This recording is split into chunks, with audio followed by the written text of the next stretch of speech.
Republic Chrome to be precise. You're all aware that in this current dispensation, a lot of things are happening behind the scenes. And as you all are aware, Bible says that where 2 or 3 are gathered in his name, his spirit will be present at that moment. So I'm utilizing this said opportunity to tell you that on this faithful day, you can't afford to exempt yourself from this honorable gathering. Do well to get yourself prepared and bear it in mind that you are probably coming to have one-on-one encounter with OPATAFUOR. And as a matter of fact, I am not just an ordinary person. And once you have an encounter with me, there will be a possibility in your life. I am human like you are. But the only thing that makes me a standout is the unction upon my life. And the Holy One didn't just give me the unction for no reason. You are the cause. You are the reason. So come, so that we all can join hands together in one accord, in one heart. And the very moment that we raise our voice through worship and praises, the power of the Holy Spirit will be at play. So come, this coming 2026, December 29th. If you are suffering from any chronic ailment, if life has become so difficult for you and you don't know which path to navigate to, seize this opportunity and then come and see me as well. Irrespective of the endeavors that you have undertaken, there might be a probability that you need my assistance spiritually. So come. If you are suffering from any chronic ailment, come. The very moment that I lay my hands on you, the healing power of the Holy Spirit will speak on your behalf. Whatever that you're going through, this is the said moment. Come this coming 2020, 29th of December, you must do well to represent life. So that is just by the way. If you have any question, I'm still open to you all. Leave your questions at the comment section for me, okay? And I'll be very glad to receive your messages as well. Okay, it sounds so amazing. With all due respect, do well to leave your messages at the comment section. I have given you people 5 to 10 minutes of our time. Seize it. Make hay whilst the sun is probably shining. Oh my goodness. It sounds so amazing. Professor Patafro, Missy, yeah, Genography, yeah, Ginemu, the Manaico, Professor Patafro, yeah, Genography, yeah, the Ginemu, yeah, Manaico, Professor Patafro, yeah, Genography, yeah, the Ginemu, yeah, the Manaico, Professor Patafro, yeah, Genography, yeah, Ginemu. Now, I think let's proceed to the next segment, because I think majority of you people who are watching us live, you probably don't have any question for me. So let's proceed on. Now, jealousy is one of the major weapons of the enemy, to which the enemy normally uses it against we believers.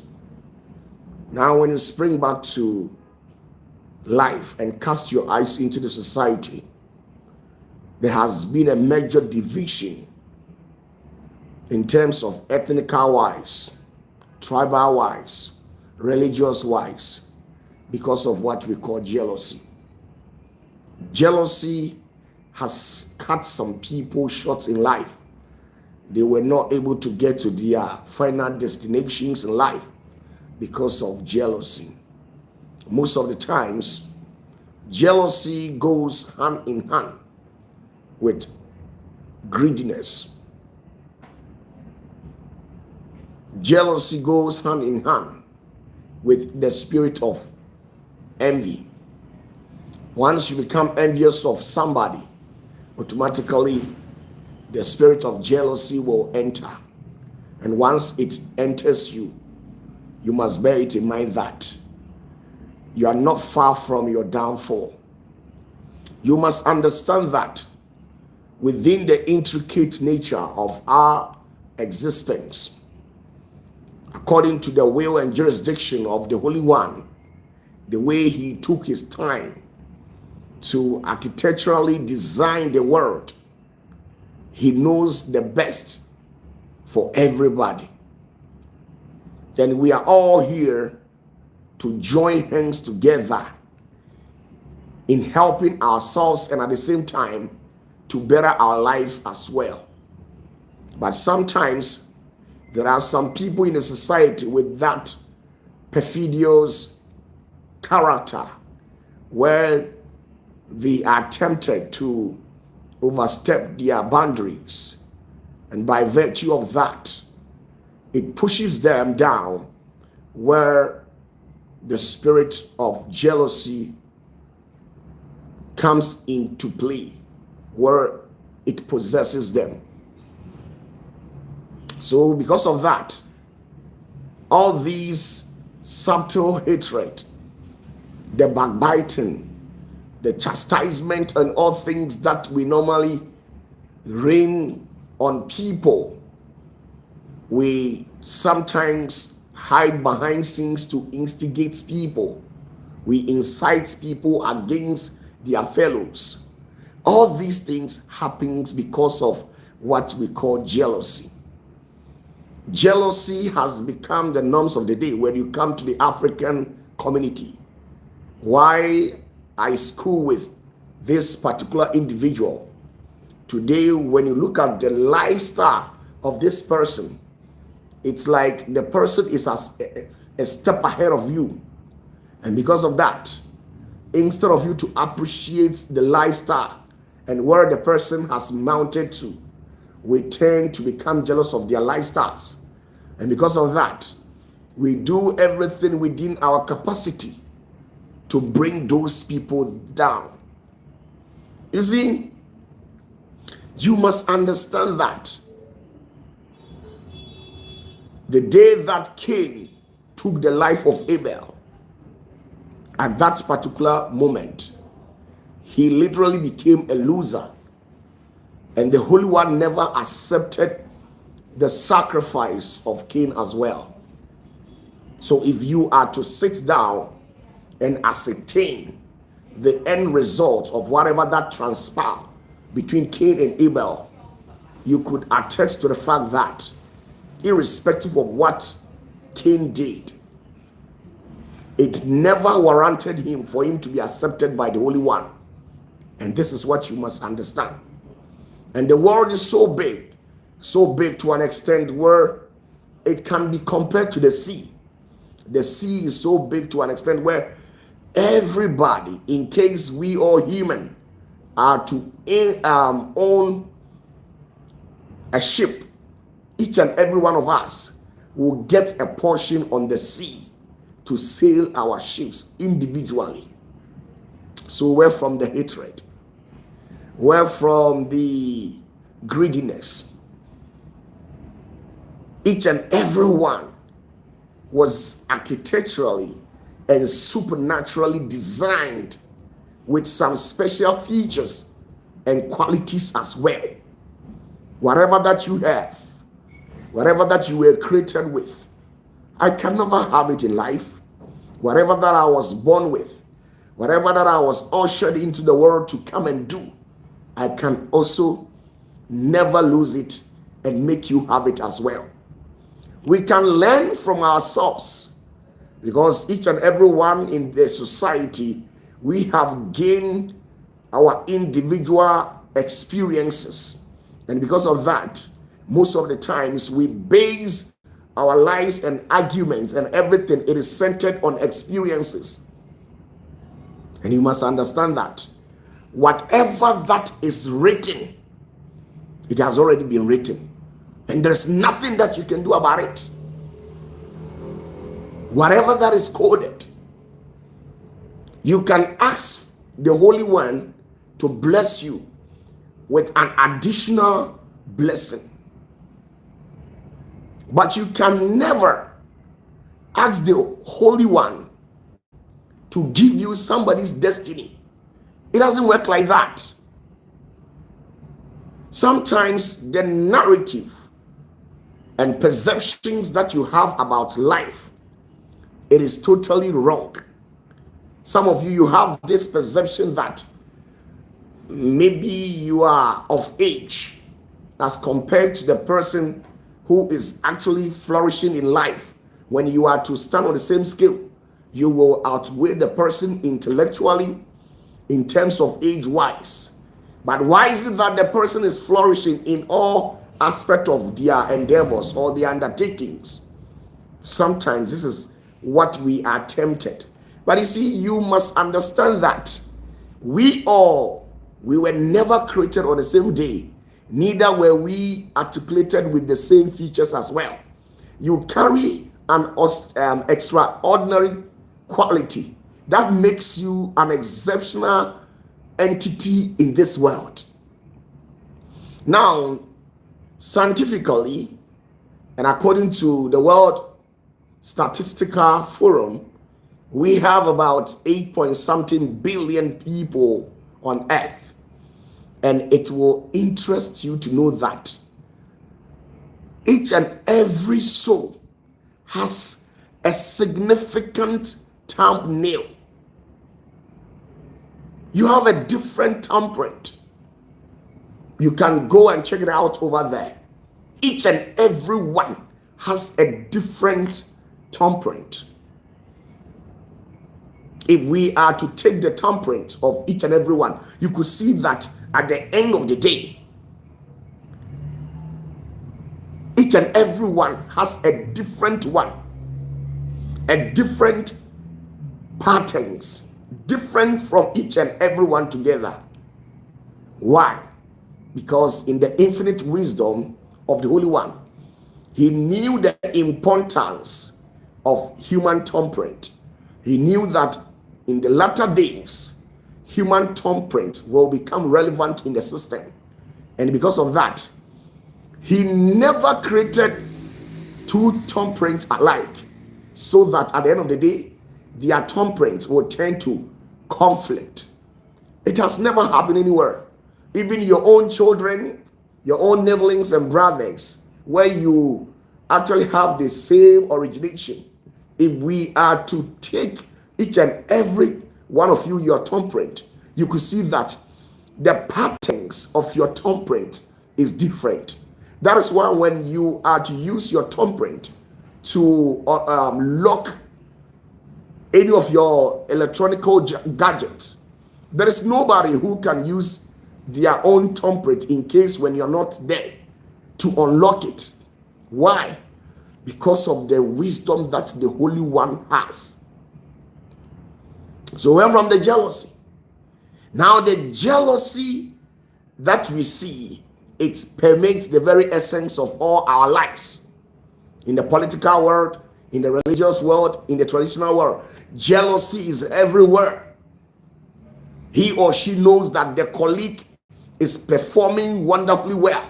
Instead of him or her to appreciate the colleague, no, they will tend to spew out some words just to undermine the person. They will tend to join and connive secretly to jeopardize you publicly or in a secret way. All these things happens because of what we call jealousy. Now, when you come to read the black community, you could see clearly that sometimes you see an elderly person who has failed woefully in life, and then a young guy or a young woman who has taken to his or herself to strive hard, and one or two things are picking up for this individual, then you see the one who is of age, instead of that person to assist the upcoming with their experiences that they have gained in that of their entire existence here on earth, they will rather tend to become jealous of the person, where they will start fighting them. The reason why the African population and the community at large has remained as how it is, it's because of jealousy. Jealousy breeds a lot of things. It breeds a lot of devilish character. Because if it is not jealousy, why would I go behind you to destroy you? If it is not jealousy, why will I level all forms of accusations against you if it is not jealousy?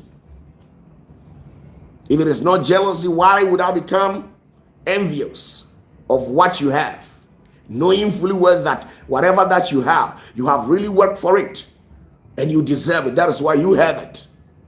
Whatever means and tactics that you deploy in getting whatever that you have at your possession, you deserve it. That is why you have it. You must understand that we all have a different path, a different lifestyle, a different destiny. We all cannot be medical doctors. We all cannot be legal luminaries. We all cannot be prophet. We all cannot be bishops. Some might be a bishop, some might be a prophet. The others also will be a medical expert, a legal luminary. Some of you will also be a nurse. Some of you will also be a lecturer, a teacher, whatever field that you find yourself. You are well appreciated, because if it hadn't been you, where would we have gotten your services? The services that the legal luminaries render to the populace, the services that the medical experts they render to the public, the services that our wonderful teachers they render to us. Each and every one of us, we actually passed through the hands of a teacher. So where from this jealousy? Jealousy breeds petty sentiment. It's like in a society we own some individual grievances against ourselves in the society as a result of petty sentiment. Sometimes because of petty sentiment, we are tempted to act diabolically in a system, just like that, because it is this and it is not me. And for the fact that it is this and it is not me, I don't like it.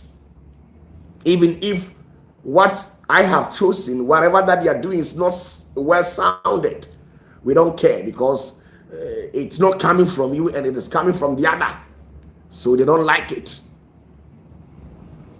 That is how we have allowed ourselves to be brought in the society, the level where we have gotten to. Jealousy is impeding progress in the society as well.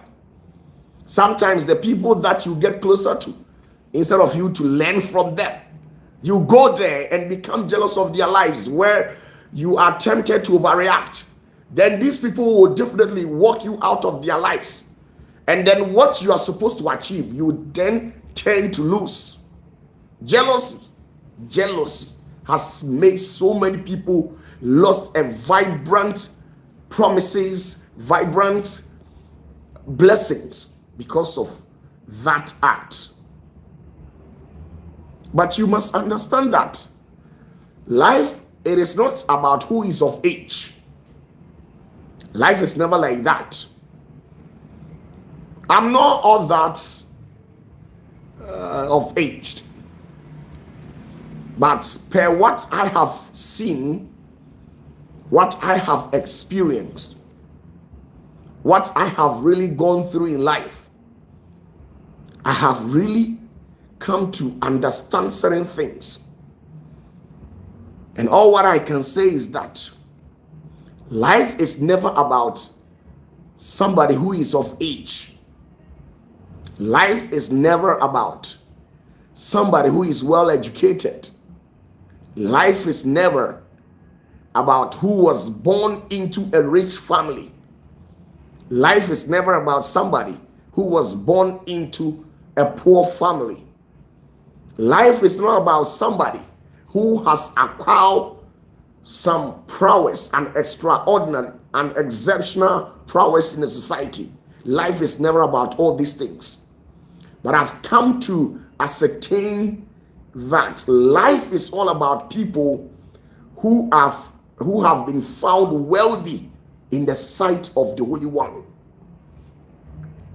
He says, to whom that I will, that I'll show my mercy. So whatever that you do, if the Lord decides not to show you mercy, what else can you do?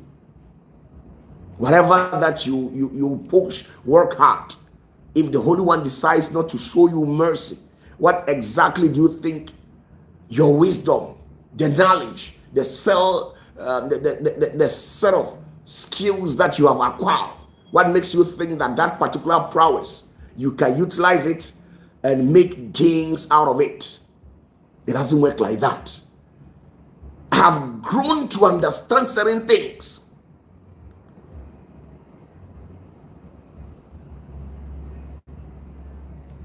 It is not about the experienced person. That is why Jesus said to the Jewish people, because the Pharisees, they were learned individuals in the society. They have read all the books that was written as at their time, and they had the Torah at their possession. They knew every bit and pieces as at that time. So they were marveled according to the works of Jesus Christ. That is why they were trying to interpret the origination of Jesus. That is why they went about telling people that, is this guy who is performing miracles, is he not the son of the carpenter? Is he not the son of Mary? The Pharisees and the Sadducees, they went about saying things of this sort because they undermined the nature of Jesus, because in their rightful perception, they thought they are well educated. They have literally gained experience in all walks of life. And as a matter of fact, if we are to put them on a scale, some of them will outweigh Jesus intellectually, because some of them were professors, some of them were legal luminaries, medical experts, because even among the apostles of Jesus, some of them were physicians. You will attest to the fact that some of the apostles were physicians as at the time of Jesus, the apostles of Jesus, some of them. And imagine somebody like Jesus who hasn't gone through processes of such. So you could see where the jealousy was breeding from.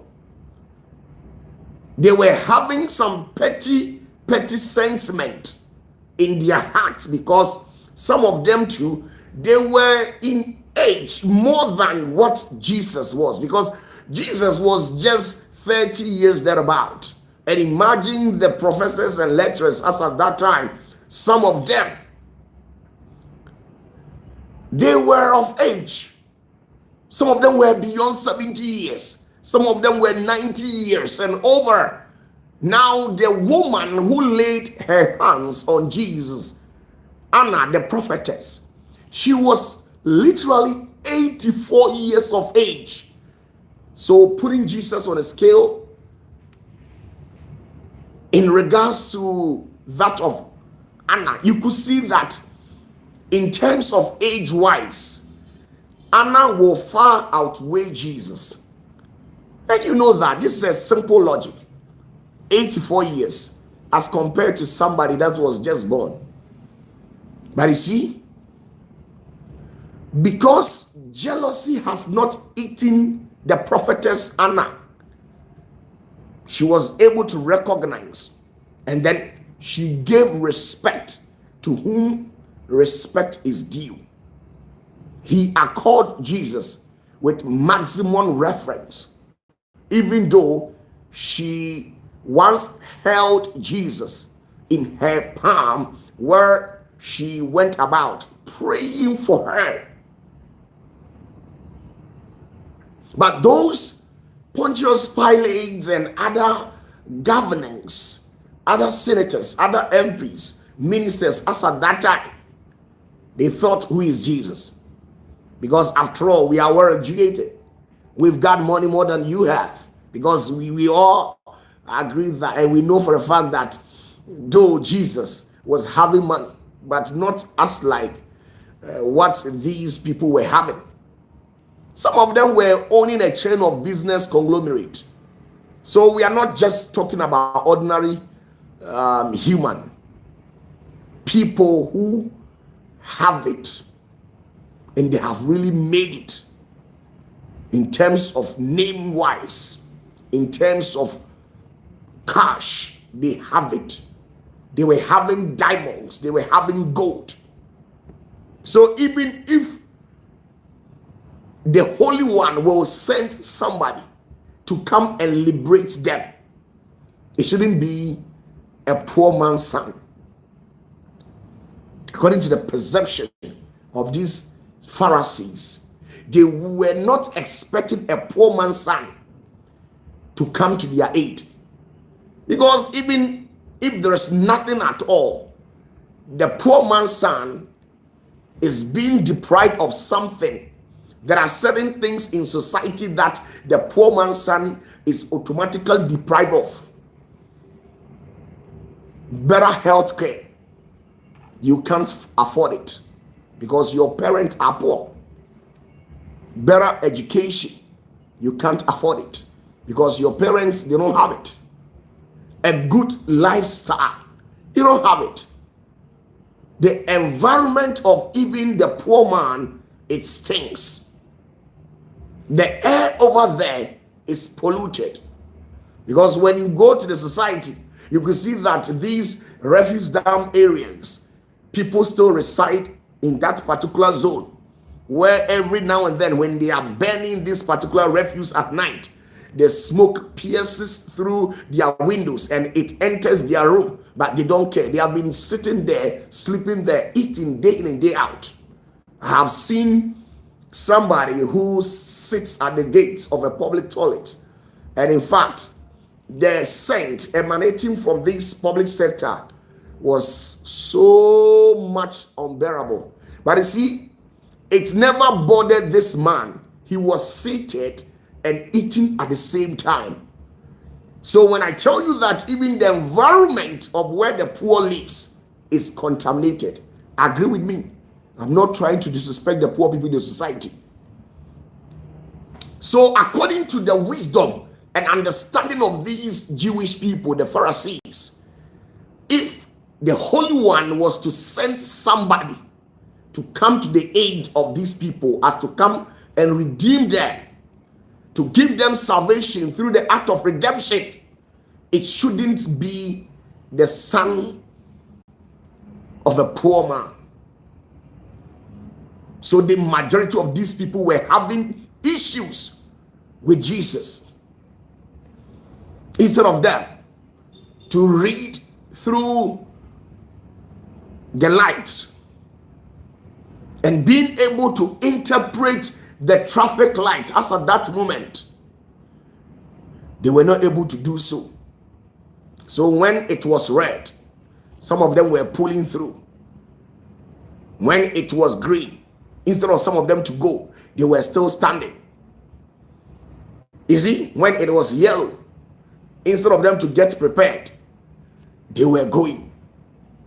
So when they were supposed to give audience to some of the things that Jesus was teaching, because of jealousy and their inability to understand the realities of life and how the things of the spirit works, They tried intellectualizing Jesus, where they were interpreting and measuring him according to what he has. So the vital thing that he was having within him, they were not looking at it. They were looking at the material possession of Jesus, the age-wise, because you were a man of 30 years. How dare you tell somebody who is of 45, 50, 60 years of age to leave everything behind to come and follow you, and at the same time you keep on promising them a good life, knowing fully well that you are suffering.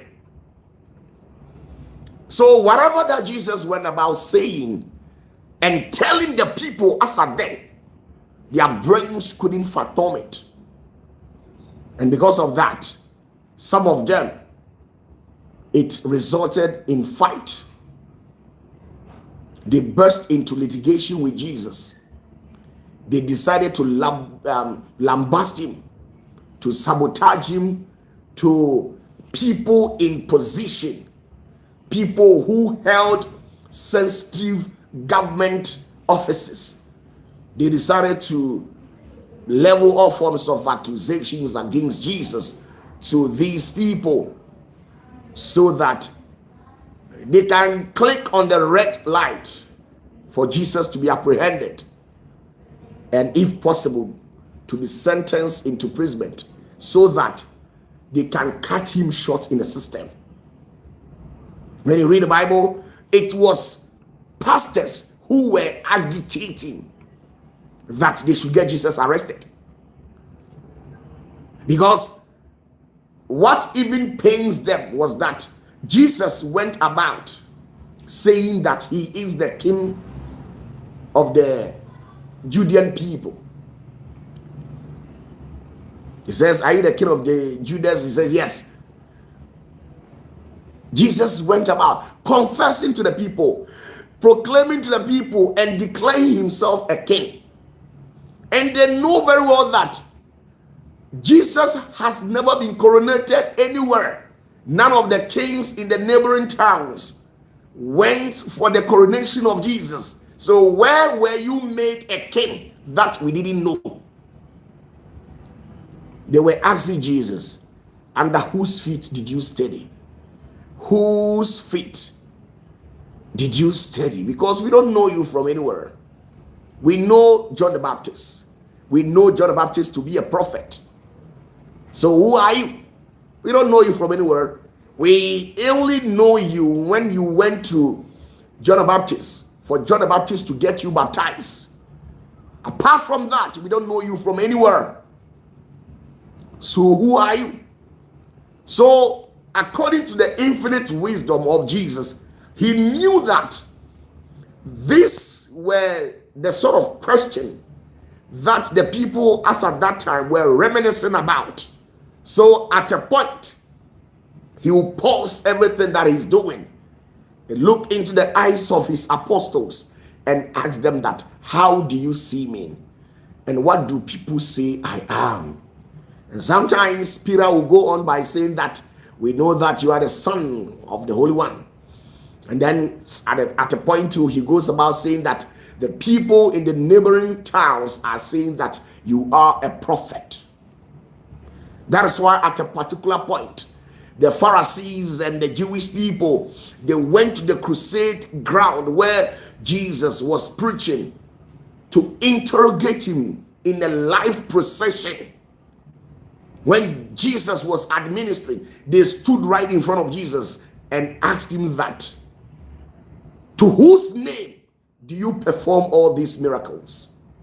And then Jesus looked them in the eyes and responded to them that, "In whose name do John the Baptist cast out demons?"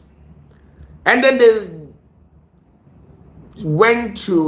they took a French leave where they stood there and discussed among themselves that if they are to give a right answer that John the Baptist is not from God, the people around that town at that particular moment will definitely stone them to death, because they know that John the Baptist is a prophet of God and he is highly anointed. And they later arrive at the conclusion that if we are to go and tell this young guy that we know John the Baptist is from God, then if John the Baptist is from God and he's the one who anointed me, prayed for me, got me baptized, what exactly does that make me? So they decided to say that let's go and tell him that we don't know, because it is 50-50. When you say this, it will give Jesus opportunity to declare his identity as the Son of God. And when you say that, it will give him the same time that opportunity to declare his authenticity to the people, that if John the Baptist is from God, then I am also from God, because he is the one who got me baptized. So they went back by telling Jesus that we don't know. And Jesus says that if you cannot tell me who gave John the Baptist the powers, then I will also not tell you my source. Then what actually made all these things to happen? It's because of jealousy. Okay? There are all these things happen because of jealousy. Jealousy breeds petty sentiment. Sometimes if care is not taken, jealousy can shadow ban your level of intellectualism. Sometimes because of jealousy, you see people who are highly educated, they behave in such a way and you are tempted to question them, because what they are doing, their behavior doesn't click through. And all these things are happening because of jealousy. Jealousy was eating the people as at the time of Jesus. It was killing them. Instead of the people to sit down and look through the curtains and perceive the personality of Jesus and what he literally has for them, they didn't do that. It's like they were in a competition with Jesus. They were in a competition with Jesus. So when Jesus holds a crusade today, in the next week they will also do the same thing. When Jesus does this, the following week they will also do the same thing. At a point, when Jesus got Lazarus resurrected from the death, the people were coming from all walks of life, from the four physical quadrant, to come and receive the blessings from Jesus Christ. And the people in that town, they became furious because of the miracle that he has performed. Because the miracle, it echoed through the hearings of the people. So the miracle was actually pulling the people to the ends of where Jesus was. Because Jesus has resurrected a man who has kicked the bucket. And the people from the neighboring town, all of these people were walking to the end of where Jesus was. And the apostles, the bishops, the prophets, the evangelists, the teachers, they didn't like it. So they actually said to themselves, they devised a strategy that let's go and kill Lazarus again. And once they kill Lazarus again, they will say that Jesus was a magician. He claimed to have resurrected Lazarus from the death. Why is it that he has kicked the bucket again? They wanted to label Jesus with a different label, where they would change the narration and the thought of people about Jesus, because Jesus was amassing crowd unto himself, and then the name of Jesus was spreading like wildfire in that neighboring town, and the pastors didn't like it. So they were looking for a means to cut Jesus short. And all these things happen as a result of what we call jealousy. So one of the key factors that I am meticulous about is jealousy. Because I know that if care is not taken, it will not end me well because of jealousy. I know for a fact that where the Holy One has purported for me, if I don't stay focused and understand for a fact that me becoming jealous of somebody is not worth it, it is never going to profit me. Because at the end of the day, when Cain took the life of Abel, it didn't make God to accept Cain's sacrifice. For the fact that you become jealous of me and you hide behind things to lambast me will never allow or permit you for the Holy One to accept you or to bestow unto you what he has given to me. It doesn't work like that. He sees through the heart of each and every one, and he gives according to the measure of what your spirit can carry. So what my spirit can carry is what he has given to me. So when you become jealous of me, and because of jealousy, you act based on petty sentiment, then I'm telling you that it is not worth it. Because at the end of the day, Bible says that those who think they have taken the lead, they'll become the last. So there are some people out of jealousy, instead of them to appreciate you, they will tell you, oh, we have become Christian, we have seen these sort of things before. And they will start interpreting your actions by giving you an evil end. They will tell you that, oh, do you remember this prophet when he came into the scene? What didn't he do? He did everything. But at the end of the day, where is he? Some of them are begging to eat. Do you know the number of cars that he owned to his name? But today he has nothing to write home about. He is begging on the street. He has even fallen sick and a whole lot of stuff. The reason why he is trying to articulate you with all these evil counteractions is because he or she has become jealous of you. Out of jealousy, some of you people have become demons in disguise, terrorizing people in the society. You are not a demon because you worship any deity, but because of jealousy.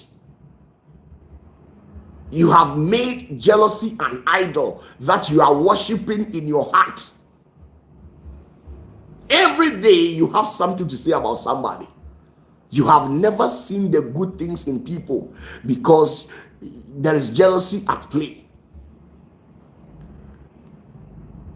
You have never seen anything good in people. No matter the good things that they have done for you, you have never seen it because you have jealousy at play in your heart. Jealousy has cut people short in life. Many couldn't go to their destination because of jealousy. Many couldn't reason beyond petty sentiment because of jealousy. Jealousy is what is killing you people, some of the other individuals out there. Tonight, I came to tell you that make sure to kill the spirit of jealousy in you. Thrash it off. Throw it off. Cut it off from you. Because it's not about you becoming a Christian. Some of you go about saying, oh, I became born again in 1960, in 1980, in 1990. I've heard countless of people trying to interpret my ministry based on their said skills that they have acquired ever since they became born again. Some of them, they try to intellectualize the power of the Holy Spirit. It's as if the little experience that they have gained in life, they knows it all. So once you do something that is highly inimical to their ambition, they tend to subscribe that to evilness. That is how people went about mishandling Jesus as at his time. He prays for people, cast out demons from the people, and they said he is doing all these things by the help of what? Beelzebub. Beelzebub is the sole agent hiding behind scenes to empower Jesus. That was what people said about Jesus, because their brains can't fathom what Jesus was doing. The things that Jesus was performing, their brains can't necessitate it.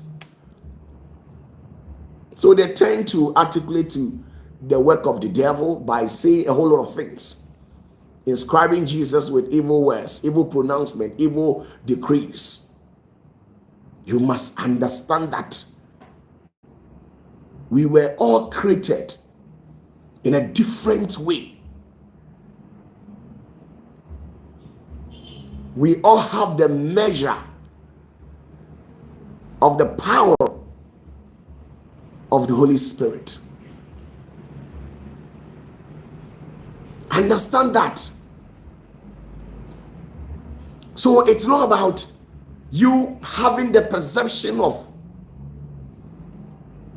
I am matured in age more than this. Spirituality has nothing to do with age.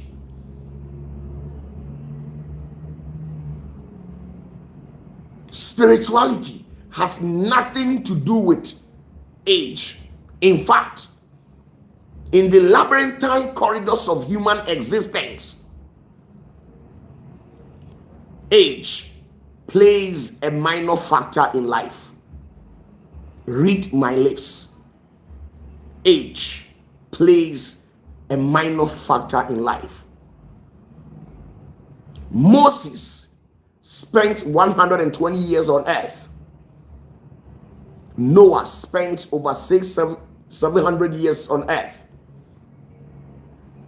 Methuselah spent over 969 years, according to what the Bible tells us. Abraham spent over 100 years of age. They did their possible best. They did according to the best of their knowledge. They did according to the set of skills that they have acquired throughout their existence within this earthly realm.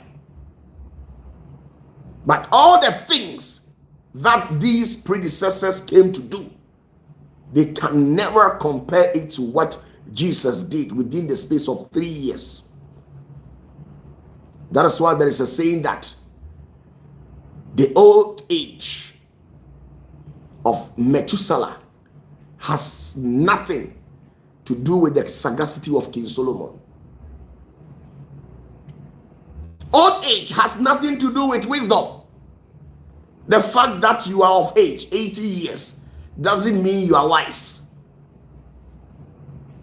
A foolish person also grows.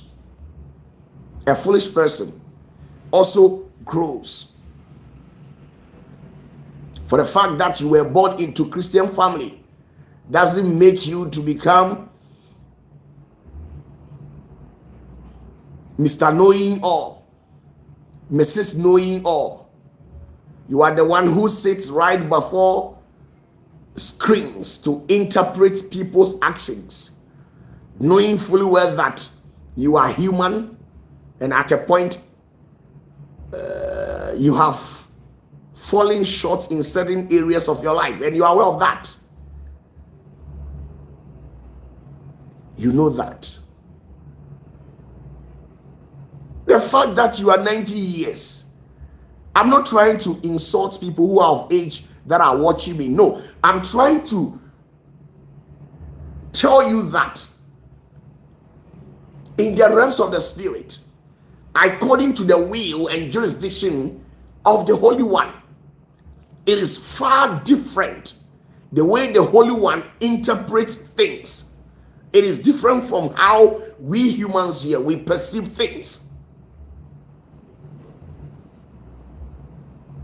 Jesus, what he did within the space of 3 years, as it is said by the scriptures, it far exceeds what Abraham, Isaac, Jacob, Noah, Melchizedek, Jeremiah, Isaiah, All these people, the things that they came to do, within the space of that 3 years, Jesus supersedes them all. The merit of Jesus outweighs the merit of all these predecessors. But compare these people together, their age, put them on a scale. You could see clearly that they are never on the same scale. If we are to talk in terms of age-wise, all these predecessors would have beaten Jesus up because Jesus was only 33 years of age. John the Baptist came into the scene, and John the Baptist was of age. The things that John the Baptist did with his life, with that of his entire life, he can never basket it and put it on a scale to outweigh the merit of Jesus. So Jesus looked them in the eyes and told them point blank that, hey, don't perceive the outward appearance. Get that supernatural eyes to perceive me in the higher dimension, not on this physical terrain. Because if you are to perceive me on this physical terrain, you might get the nourishing wrong. And once you get the nourishing wrong, automatically your objectives are going to be wrong as well. That is how life is meant to be. Once you get your nourishing wrong, your objectives are going to be wrong as well. And that is how it has ended so many people. Jesus came here on earth over 100% equipped, willing to help people, give them that necessary redemptions that they needed. But out of jealousy, out of petty sentiment, they couldn't trash it out to receive what Jesus was having for them. Some of them went about saying, oh, this guy, my firstborn is even older than Jesus. Because as at that time, the people who were coming to Jesus, some of them, their children were of age more than Jesus. And you know for a fact, are you trying to tell me that majority of the people who came as at the day that he shared among those people 5,000 loaves of bread and stuff like that? Are you trying to tell me that those people, none of them were having sons and daughters and grannies who were of age more than that of Jesus's age? Are you trying to tell me that? Majority of those people, they were having sons and daughters who were of age more than what Jesus was having. So they went about saying, oh, you know, this young guy, my son is even of age more than him. Because I can perceive right from the outward look that he is a young guy. My daughter is even older than Jesus. People try to interpret Jesus with this sort of madness. They tried.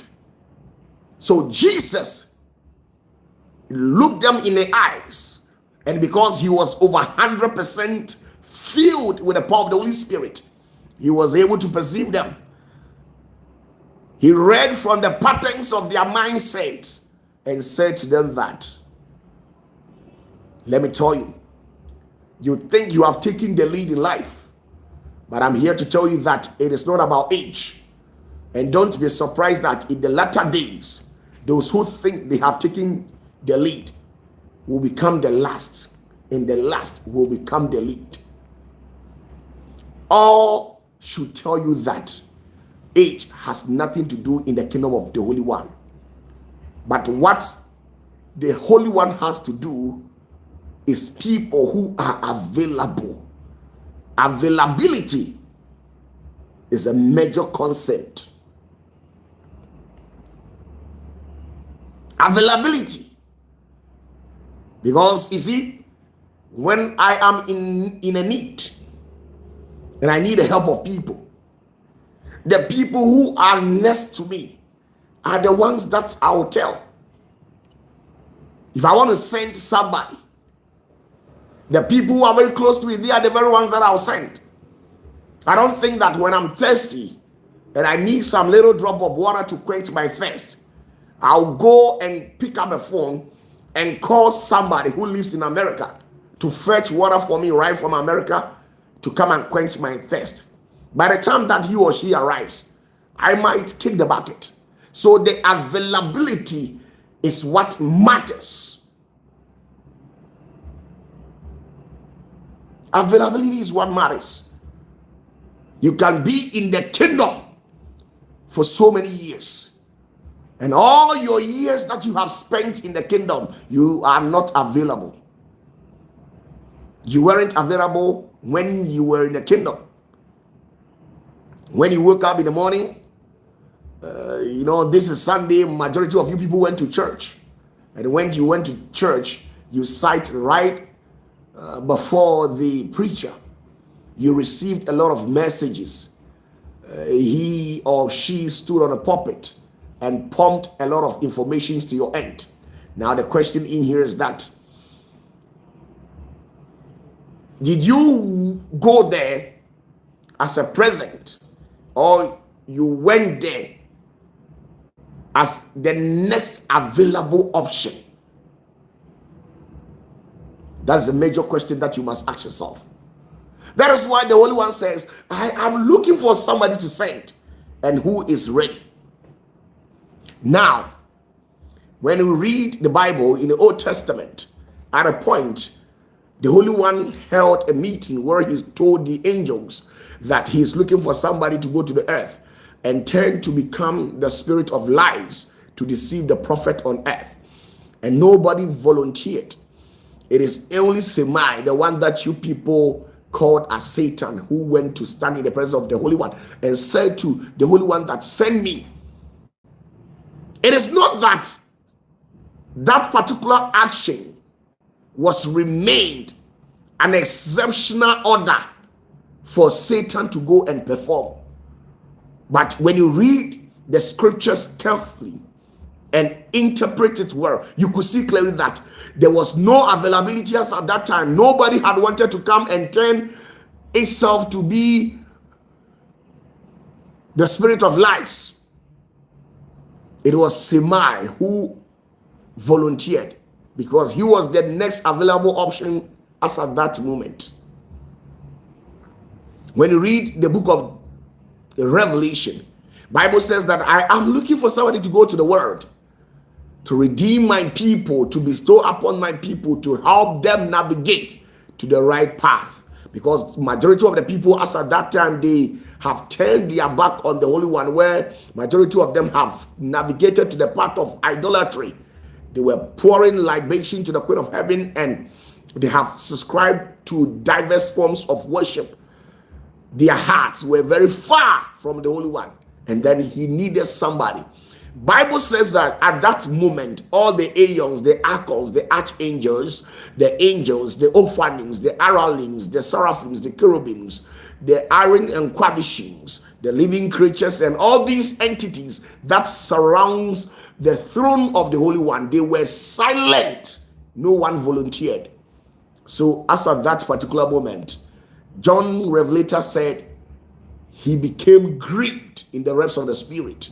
And then one of the 24 elders walked to the end where he was present and said to him that, weep not and fear not, because we've got somebody who will perform this. Because the Holy One has whispered to the hearing of the 24 elders that Jesus has volunteered.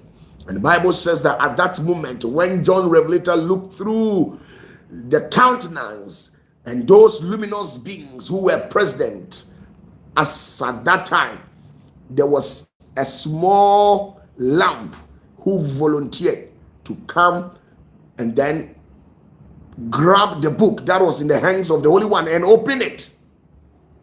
So you see, why should the 24 elders being present right in the presence of the Holy One, and then the Holy One was looking for somebody to come to the world and sacrifice his time, his energy, his life, and everything, helping the generation who have backslided. Help them stand on their feet again. Help them to come back and realize that it is only the Holy One who deserves to be honored. The 24 elders were there. The seraphims, they were there. They goes about proclaiming the love of the Holy One. So at that moment, the question in here is that where is the love that these seraphims goes about proclaiming? It wasn't as if that particular incident was purportedly, designed for the Messiah. Because when you read the Bible clearly, you could see that if anybody was to volunteer, that person would have come to the world and played the role of a messiahship. But you see, nobody volunteered. It is only the Messiah, the Holy One, the Son of the Holy One. He is the only one who volunteered. The seraphims were there. The cherubims were there. The Sahapenims, the archangels, they were all present. And the other luminous beings, they were all there. The Ophanims and Hasmals, the Aaron and Quadishins and angels, the virtues, the powers, the dominions, the thrones. They all encircled the throne of the Holy One. They were present, but nobody volunteered to offer his or herself to come to the earth. It is only this little lamb who volunteered. So it is not about the age you have spent here on earth. It is about how available you have become. Because you see, even in the local language, the key language to be precise, there is a proverb that goes like this: Akokwa oben oninu onedi abebesere. It's like when you're very close to your mom, when day in and day out, when you're very close to your mom, and your mom gets the food, the one who is close to the mom is going to get a mega share because they share some bonds. And you see, because you're very close to your mom can never look you in the eyes and eat all the food. Definitely, she might reserve a portion for you to come and eat. And that is the true nature of how things are. So when you see somebody that the Holy One is using, don't undermine the person. Don't talk against the person out of jealousy and petty sentiment. Because jealousy breeds petty sentiment. It breeds that character assassination. People go about assassinating people's character because of jealousy. You sneak behind people. You give up one or two pep talks, which it is not of truth, but you go about. You speak a little here, you jump. You speak a little here, you jump. You speak a little here, you jump. This is what has become your intricate nature. You must understand things. So Jesus looked them in the eyes and said to the people that in the days, the young ones shall ride on horses, where the men of age, they will take to their feet. Their foot, their feet would touch the grounds. So the kingdom of God, it is never about age. It is about availability. If we are talking about the blessings, listen to me. If we are talking about blessings and the work of God, if we are talking about the power of the Holy One, it is not about maturity. It is about people who are available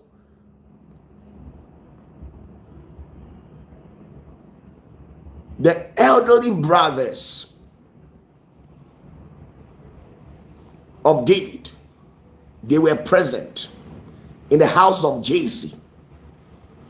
You all agree with me that Jesse was the father of David and the other sons. But you see, because of the nature and the complexion of David, they have walked him out of the house. And then David has journeyed to the far ends of the earth, living on the desert, not knowing that when he was living on the desert, he has made his life available to the Holy One. So when the Holy One was looking somebody to take over kingship from Saul, he never saw anybody. He only saw David. Because in the realms of the spirit, this young guy, his heart was prepared and was 100% available. So you see, it is of no news to see somebody who is wallowing in the pool of long suffering, somebody that the spirit of poverty has captured, somebody that his life or her life has been shattered, and in the next twinkle of an eye, the person with that of his or her entire life has been pieced together, and you see that things are moving on well with them. Don't be jealous of them. They have really worked for whatever that you are seeing today. You don't become jealous of OPATAFUOR and start intellectualizing my ministry and start bashing me with all sorts of things, chastising me, because you don't know what I've been through behind the scenes. You don't know how I have prepared and how available I became for the Holy One to give me whatever that I have. Maybe if you were the one that was given this gift, by this time, you would have even spotted jealousy. If you are a lover of OPATAFUOR, thrash it off from your life. I want you to start seeing yourself from today henceforth that you are an exceptional. You possess some special features. You are whom you are because you have the spark of the Holy One in you. Nobody on earth can be like you. Even among your siblings, the children to which your mom carried in the same womb. Have you asked yourself why there are some families, other people prosper? You see same brothers, same sisters from the same womb, and some of them will prosper and others will not prosper. You know why? Everyone has a special designed destiny. So becoming jealous of your own brother will never warrant you to merit his or her destiny. It doesn't work like that. It is only a diabolical and evil person who goes about saying that he has taken the destiny of somebody. Unless you are evil. Because I'm not sure the Holy One will give you the destiny of somebody. He can only give you a promise. Expand it. Make sure he makes you to become big and bigger than what you ever dreamt of. And that is the true nature of the Holy One. So please, with all due respect, on this faithful day, on the 23rd of August, I'm telling you that in this kingdomship, it is never about age. It is about availability. If you think and goes about thinking of your age, I'm telling you that one day the spirit of jealousy will eat you up. Now, there was this young guy in the book of First Kings, chapter 13, verse 1 to 34. A young prophet who became available for the Holy One to use. Now, there was another prophet too, who hails from a different town. And this prophet has sat down and allowed the people in that particular given jurisdiction to soil their hands in idol worship. And the Holy One didn't like it, so he had no option. Since you, the prophet, being of age, you have sat down, looked unconcerned, and allow the people in your area to soil their hands in idol worship. The Holy One forbade him and never wanted to have anything to do with him. So he walked him out of his presence. So he looked on earth and found a young, handsome, energetic guy whose heart was available. And then one way or the other, he sent and empowered this particular guy in question, who was a young prophet, to go to Bethel. And through his words, he should go and render the altar that these Jeroboam and other individuals have built in honor of the deities that they are serving. He should go and use a curse to dismantle all these altars. And then this guy, he journeyed to the end of where Bethel was. And when he got there, through his pronouncement, he actually put asunder all what these people have mounted. He destroyed all those people. And how the Holy One responded with power. All those in that vicinity became marveled. And they realized that there is an individual in this town who claimed to be a prophet. So in case of anything, they were expecting that said prophet who hails from this hemisphere to perform that miracle. But you see, nothing of that sort happened from the prophet. So they grew to believe in the young prophet and disbelieved in the senior prophet. So what happened was that now this senior prophet saw that if he doesn't necessitate to take actions against this young prophet, a time is coming that all road will lead to the end of where this young prophet is. So the very vows that the young prophet was prohibited to commit, he lured this young prophet to overlook the vows and commands that the Holy One gave to this young prophet. And through disobedience, a lion from nowhere came to take the life of this young prophet. And why did the senior prophet did all these things to the young prophet? They did so. This young prophet lost his life because of jealousy. Jealousy has destroyed so many people's life. Jealousy has destroyed so many people's life. Jealousy has destroyed so many people's life. Jealousy has destroyed so many people's life.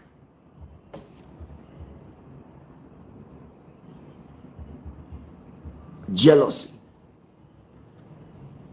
So you must understand. That is why the Holy One says, I am a jealous God. And these days, so many people are trying to misinterpret the Holy One by saying that there are so many gods. So why is it that he is trying to be authoritative, telling people that he is a jealous God, but they don't know that the other gods are false gods, and they are claiming what is not rightful theirs. And at the end of the day, even when you go to serve these gods, you see that the gods will destroy your life, and you return back to the Holy One, expecting the Holy One to reorganize your life and put all things together for you. And if the Holy One refuse to honor your prayers, you tend to level that as an allegation against the Holy One. You use your own legs to walk to the doors or the ends of this false prophet to receive your concocted object. And after things couldn't work for you, you are turning back to the Holy One, expecting the Holy One to help you. If he does not, or if he refuses, you level that as an accusation against the Holy One. You see how life is? So from today henceforth, I urge you to live a good life. Don't be envious of anybody's destiny. You were created with an exceptional features. Live a peaceful life. Enjoy your life. Enjoy every moment. Don't be jealous of anybody. Just keep on praying. You see? Just keep on praying. Having the hopes, higher hopes as such, that the Holy One will respond to you. Bless you and bless you so much. The name still remains OPATAFUOR. You can as well catch me up on all other social media platforms. That is on Facebook, TikTok.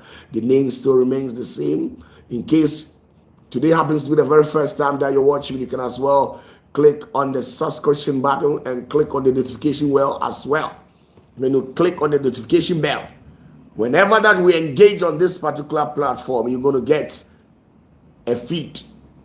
If you subscribe to the channel and you refuse to click on the notification bell, where a drop down menu will pop up, then you select all.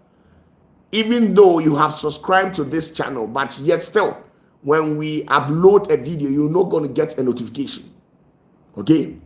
Salute all the Osofumami in this platform, the Osofupapas, and the Osofumamas, and the evangelists.